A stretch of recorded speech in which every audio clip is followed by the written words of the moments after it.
Hey watercolor besties, thanks so much for watching this video. I know I sound a little bit nasally, I'm just coming off of a cold. But in this video, I'm going to review the Mondo Llama Gouache paints. Did you guys know that they had gouache? I had no idea. Someone on TikTok told me about it and I was like, wait, what? So yeah, let's get into it. I kind of already played around with it a little bit, so let me just kind of show you what I've done so far. So far, I tested only the primary colors, as you can see here. So the tubes actually don't really have much pigment information on them, which is obviously not very helpful. But I mean, this is, for kids or for student grade.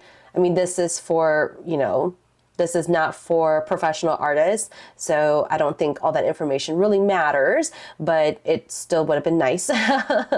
But anyway, so they have two primaries, one warm, one cool, and then the blues as well, the warm and the cool. And then the yellows, I was pretty unimpressed by. Both yellows were kind of blah to me. I mean, just look at that.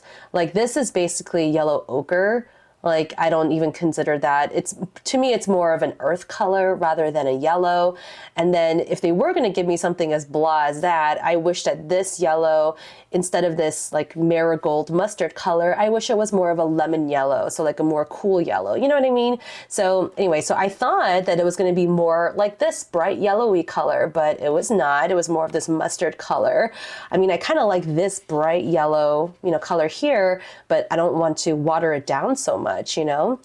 Anyway, so after I tested the primaries, then I tested some of the mixtures, and I was kind of surprised. Like, look how, dull these oranges and greens are. These greens are pretty bright, yes. I'm pretty sure that I probably mixed this bright blue with probably this bright yellow because they both lean towards green. So they're going to create this bright color. The purples, I was pretty unimpressed by. They're both very dull. And then, oh my gosh, I don't remember which blue and red I mixed to create this one, but look at this. This isn't even purple. This is basically like gray and blue gray. Like, what is this? So anyway, pretty unimpressed so far. But again, if you're looking, just at the, most saturated points and you just want to paint just very simply with gouache, then this is fine. If I were to give it like 1 out of 5 stars, I would probably give this like a 2, like it does its job, but it's nothing to write home about. So yeah, so that was one test. The other test I did, I'll show you that one later, was the opacity. And so I just took this bright blue color because I kind of do like this color. So I took that, just spread it over, and then I went over it with the white, and I was pretty unimpressed with the white as well. But I'm gonna do another type of test to do the opacity as well. So instead of doing it over paint, I'm just gonna do it over like a black Sharpie line. The only time that it went on with full opacity was when I laid it on super thick. Yeah, this doesn't live up to my standards, but just showing you what I'm finding out, that's all. And then lastly, I decided to take each of the colors that I had swatched on this page and mix it with white. And you know what? That actually made kind of nice colors. Like, I really like this pastel range, and I felt like the consistency got a little bit better. I don't know how to explain it. Like, it actually made it a little bit smoother and creamier, and it just laid on the paper nicely. Like in this one, do you see how streaky these swatches are? Yeah, not cool. But then you add that white, and then I don't know what happened, but there's less streakiness. You still see a little bit here and there, but it's really not as bad. And even the color range is actually really pretty. Yeah, even the yellows are pretty bright. So these were kind of blah, but then you add white to make the pastels, and it's kind of impressive. So I would definitely maybe get more of the white tube. I know they don't sell them individually, but Mondo Llama, if you're hearing this, maybe sell just a white by itself, because usually with gouache, you usually have a giant tube of just white gouache anyway. So it is a good idea. And then mix it to create these beautiful pastel colors, or just come out with your own set of pastel colors too, Mondo Llama. All right. You heard it here, folks. In this video, I kind of want to do just a little bit more testing and swatching, and then actually paint something and see how that goes. All right. Okay, so I've got my acrylic palette here. So one of the first things you need to realize is that they actually come with the tubes. It actually comes with like that little seal, and and you guys know in my last video I did not know how to properly puncture this hole, so I was using a knife. You guys, I know better now. So your cap actually has a little built-in, I don't know, little point, and so you just turn your cap upside down. So this is the opening, right? So then you turn it over, and then you just kind of pierce that, and then press it down, and then it creates that little hole. Now, I don't like how the paint gets on top of here, but then at the same time, I kind of don't mind it because now I know exactly what the color looks like. So that kind of helps. So anyway, I'm gonna set that aside and then squeeze it out. So that's kind of how I opened up all of these. I'm gonna swatch all 12 colors again, but this time I'm gonna use my Sharpie to create that line to test the opacity.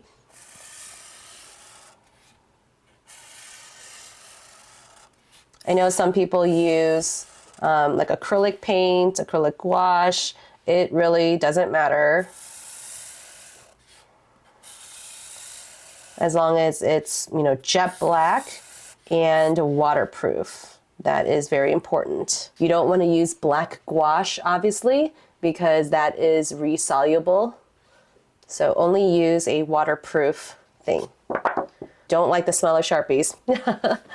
Okay, so I don't want to use my palette for this part. I'm just swatching it. I'm gonna go kind of out of order. I'm gonna do all my primaries up here at the top, and then do the secondaries and the earth colors and all that down here. All right, so let's get into it. I'm using my 1/2 inch angular shader. The bristles, I just recently bought these, and so the bristles are still pretty springy. They're really nice. Like I said, I've already opened up some of these, so make sure to remember to puncture the hole first. But I'm just gonna squeeze this right out on here, and then just spread it out on the paper. I'm only wetting my brush just a little bit. I'm not overly saturating it. I'm just wetting it, and then just spreading this over. Oh, look at that. Not too bad. It is a little sticky, but that's okay. Okay, on to the next color. None of these, this is the crimson red. Let's see, this one was vermilion. Crimson red. Okay, yeah, do you see how some of it has like this weird filmy, I don't know, mucus-like thing? It was kind of weird and gross. And so I was a little disappointed in that because, I mean, I am disappointed, but I shouldn't be surprised because a lot of student grade, yeah, and so it's like very watery or very oily. I don't know. It's not watery. I mean, it's not oily, but yeah, it just has this weird texture to it. I mean, I know that non-professional paints will have all these additives in order to, you know, stretch out the amount of paint that you could possibly get. So you're gonna get a bunch of weird stuff that's in there that's not supposed to probably be in paints. And so something definitely separated in the paint tube. More professional grade paints are not going to have that problem. Oh, and I also had some problem. This one's definitely dried out already. Uh-oh, I don't want it to explode. And now I've actually lost the cap. Oh, great. I'll have to look for the cap later. But anyway, so if you saw my Marie's gouache video, I'm just so afraid that this is gonna dry out completely. I'll cover it with like plastic wrap later If you watch my Marie's gouache video, then you'll see that, yeah, one of them actually did explode on me.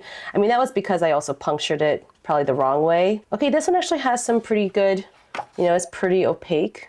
That looks good. That looks nice. Okay, so this is the yellow ochre. Again, I don't consider this to be necessarily yellow. I would categorize it as an earth color. So I would have liked to see more of like a, I don't know, Naples yellow or cadmium yellow. Okay, this is medium yellow. Again, not as bright as I would want it to be and not as cool either. I mean, if you're gonna give me two yellows, then give me one that's cooler than the other one. So if you like this way of swatching, actually check out Jess Chung and her channel. I mean, she is a gouache master. Oh no, this one's hard. It's taking a hard, oh, this one's really hard to squeeze out too. Sorry, I'm just trying to be careful so I don't over squeeze. Anyway, yes, please check out Jess Chung on YouTube, on Skillshare, on Instagram, you know, all that stuff. But she is a wonderful gouache. Oh my gosh, this is so stuck. It's so thick and so dry. Okay, sorry. I really meant to finish the sentence. Please check out Jess Chung. She's a wonderful gouache artist, and I've seen her do swatches like this, so that's why I'm doing mine like this. Oh my gosh. Okay, that was really way too thick. It is very opaque, but I didn't like how thick it came out of the tube and how hard it was to move it. It shouldn't be that difficult. It shouldn't be like pasty, you know what I mean? Okay, this is ultramarine and this is cerulean. Was this the one? I think this also had like a weird, like oily or some kind of solution in it, and it almost appeared green when I first painted it in my other just practice session, but yeah, this was very opaque, and no matter how much I'm moving it, it's still pretty opaque, so that's nice. Okay, so this is cerulean. I love Jess's landscape videos and all of her like study videos. Like she has grass, clouds, mountains, beaches, you know, like all that jazz. So yeah, and her Skillshare class on introduction to gouache was really, really helpful. So definitely please check her out. Okay, on to the green. So these are the ones that I haven't opened yet. So I actually do need to puncture them first.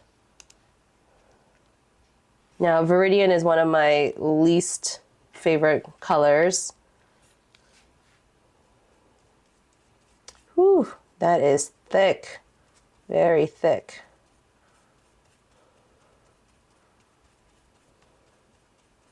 I'm sure if I add like a little bit of water, like it'll flow really well. So I am excited to kind of get it on the palette and see how it actually moves. This one I opened earlier, right? This is sap green. I mean, you know, I love a good sap green, especially in watercolor. So I have high hopes for this color. Here we go. Ooh, it's a little bit brighter than I thought it was going to be, but I'm not hating it. It's still pretty opaque. It's pretty. Viridian, sap green. Let's go on to the earth colors. Here we have burnt sienna. Oops, I need to puncture it first. That's nice. And this is burnt umber.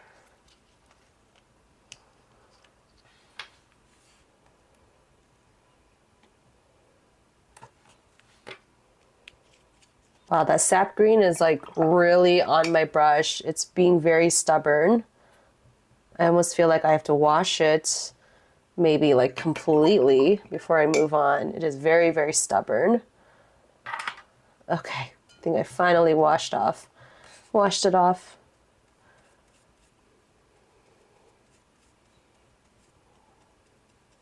Wow, these are very thick, very opaque. I mean, that's good. So I've noticed with my gouache and acrylic gouache, I've had to be a little bit more like tough on my brushes. So even when I wash it out, I tend to be a little bit more forceful. I mean, obviously you should be as gentle as you can, but I have noticed that, you know, I kind of rub it up against the bottom of the jar a little bit more.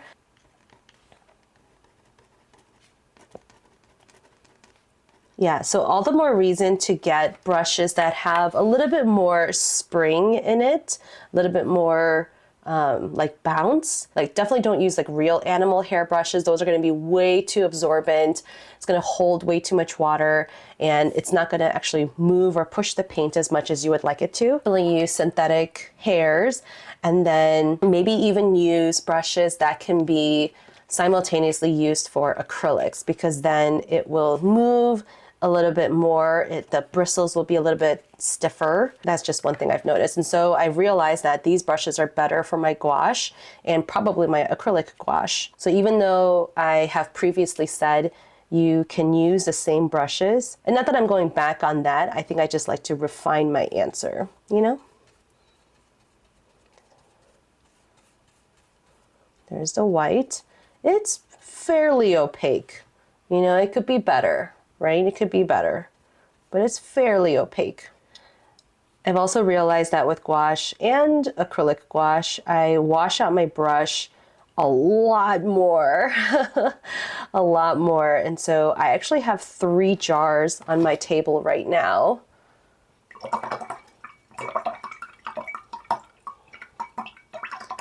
And I'm finding myself washing out my brush, yeah, just a lot more often than I probably would want to. Okay, so here are the 12 colors of the Mondo Llama Gouache. What do you guys think? Again, the colors are just a little bit dull, just a little bit, especially with the primaries. Like especially the cooler colors, I would expect it to be a little bit more vibrant, but it's a little bit underwhelming. The Viridian is beautiful and so is the Cerulean. Just notice how just like clean those swatches are. So again, hit and miss a little bit. I'm sure the makeup of these ingredients are very different from professional grade, but let's actually paint something and see how it, you know, just turns out. Okay. So, you know, I love anything citrus themed. So I'm just going to do like a set of 3 little things. Let's just do 1.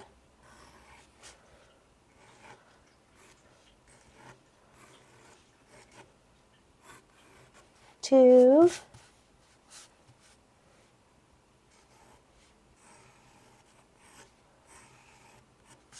3. We'll have some leaves coming out because you know I love a good leaf.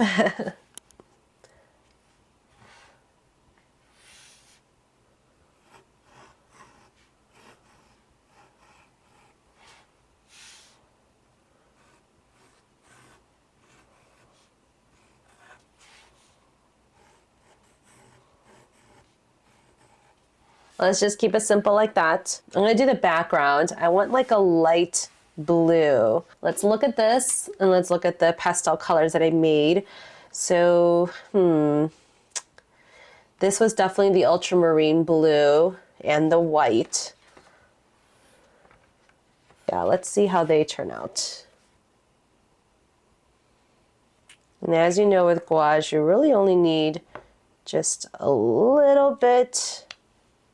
This ultramarine just really isn't wanting to come out.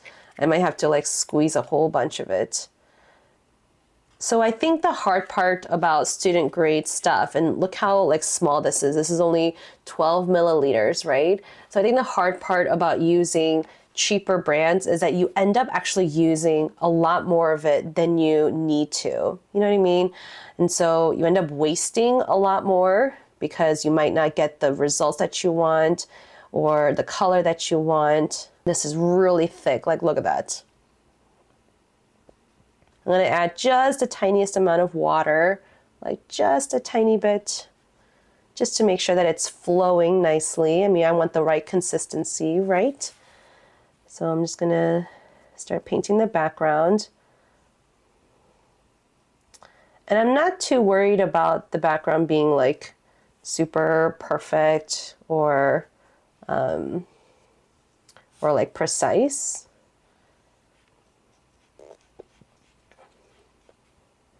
Because since it is gouache, I can kind of go over it and fix up any mistakes if I need to. Right now, I just kind of want to lay down the color. Okay, you see that I'm already kind of losing or running out of paint, and I'm not even halfway done with the painting. You know what I mean? So that's not a good sign.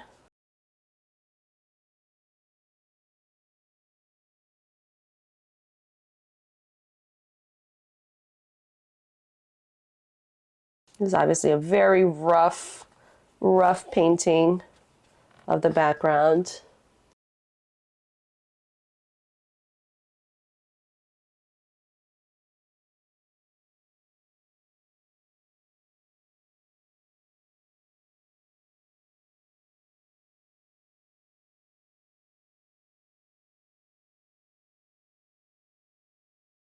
I might have to come in here with a smaller brush and do some of these more smaller areas, and that's okay. Oh, I should have mixed up more paint. I'm running out. Oh no.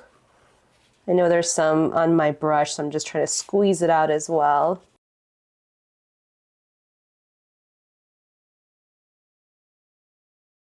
Yeah, I'm gonna have to mix up some more paint.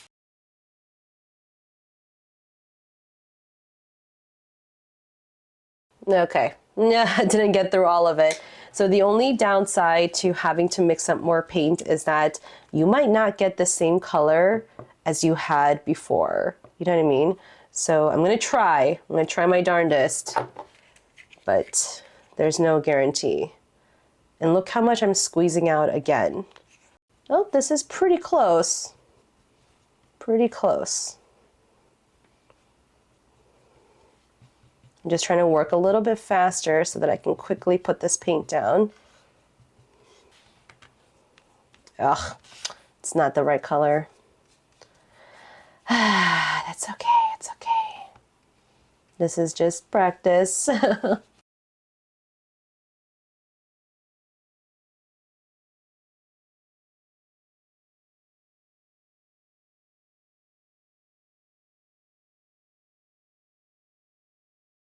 Okay, I'm gonna wash off this color and then go in there with a more fine brush so that I can touch up certain areas.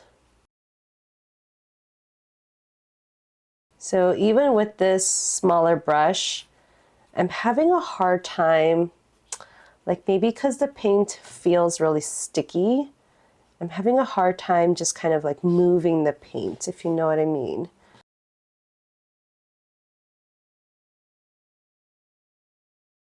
It's just not flowing as nicely. Do you see how it's also like globbing on my brush like that? Like I don't usually like that.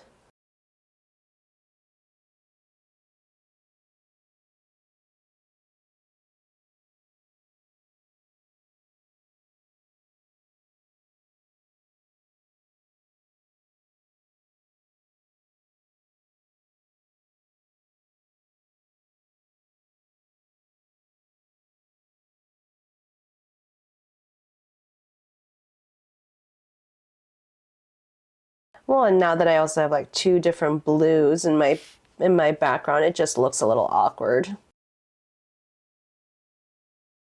Yeah, this paint is very sticky. The color is also just a little dull. It is. There's no ifs, ands, or buts about it. It's a little dull. But the paint is drying, so I'm gonna go in there and start mixing up my oranges and maybe my light greens, because this green is definitely way too bright for a lime. So let's do orange, yellow, and lime. So I think even my yellow, I'm gonna have to add white. And this is why, again, Mondo Llama, you should come out with just the white tube in a huge tube or add an extra white tube in your set, because I'm already, I've only painted twice now, and I've already used like almost 25% of the paint already. Okay, let's mix up the lime color. Just the tiniest bit of color. You don't need all that much. A lot of white. Let's do the yellow as well. Oops, that's way too much. Then I'm also going to need orange. So let's take the vermilion. Let's see, tiny bit of that. Maybe just a touch of this yellow. And then a whole lot of white. Okay, let's mix these up. Just the tiniest bit of green. Oh, that's a nice color. Right, look at that.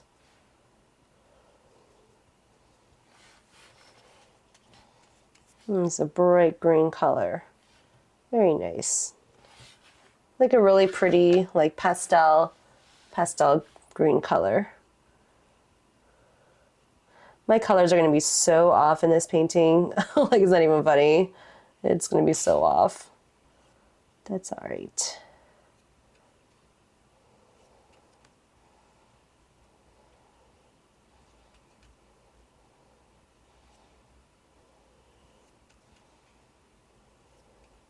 So this yellow is the tiniest bit. Again, it's not as bright as I would like it to be. Like, it's more of this, yeah, I was gonna say like canary yellow, but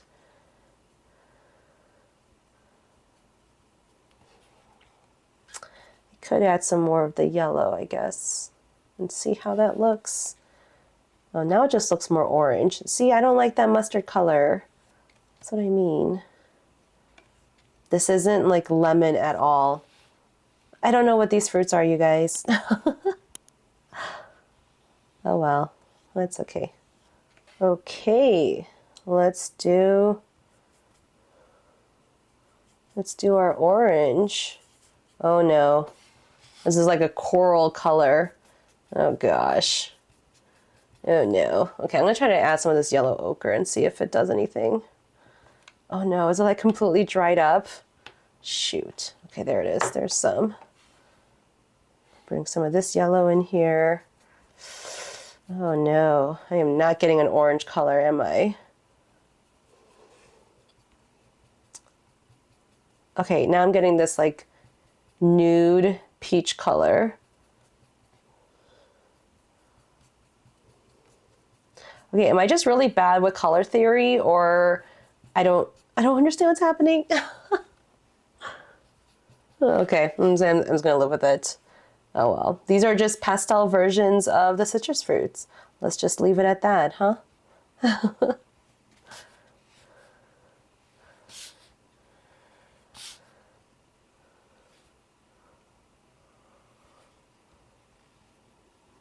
Okay.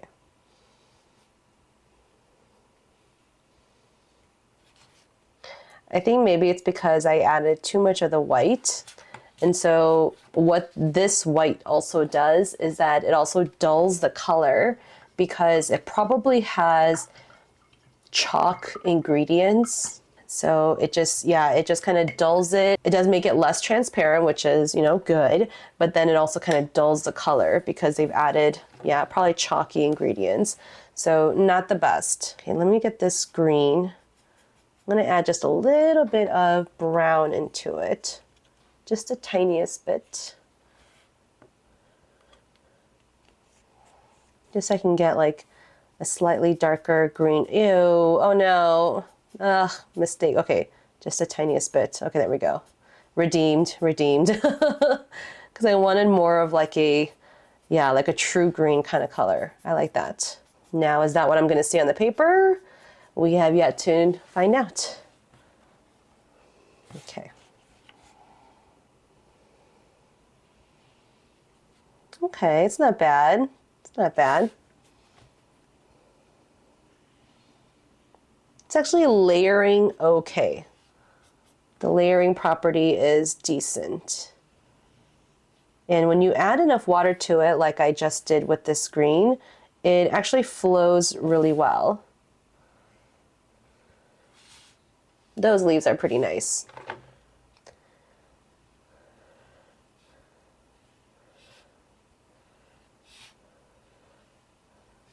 And like I said, it is flowing pretty well. And it hasn't really lowered the opacity too much.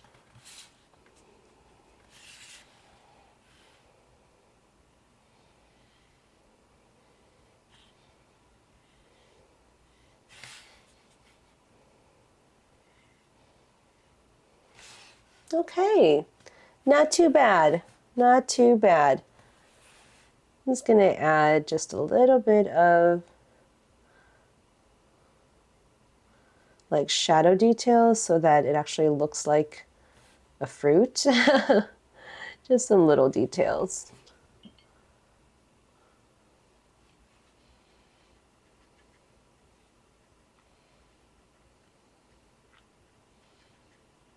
Just some dry brushing here to add some texture. I'm just washing out my brush and then kind of blotting it and using what remaining pigment I have on my brush and here on the paper to just kind of spread it out. Okay, let's do the same with the yellow.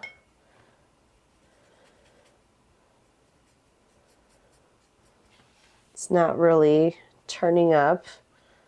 That's okay.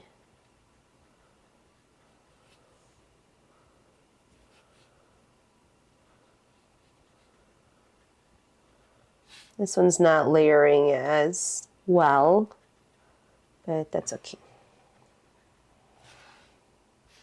And let's do the same with this weird orange but not orange color.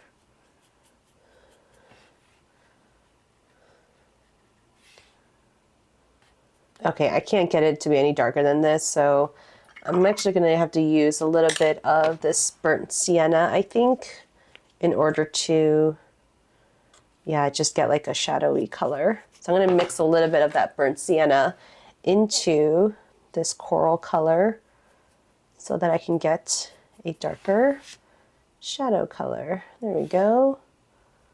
A little bit more.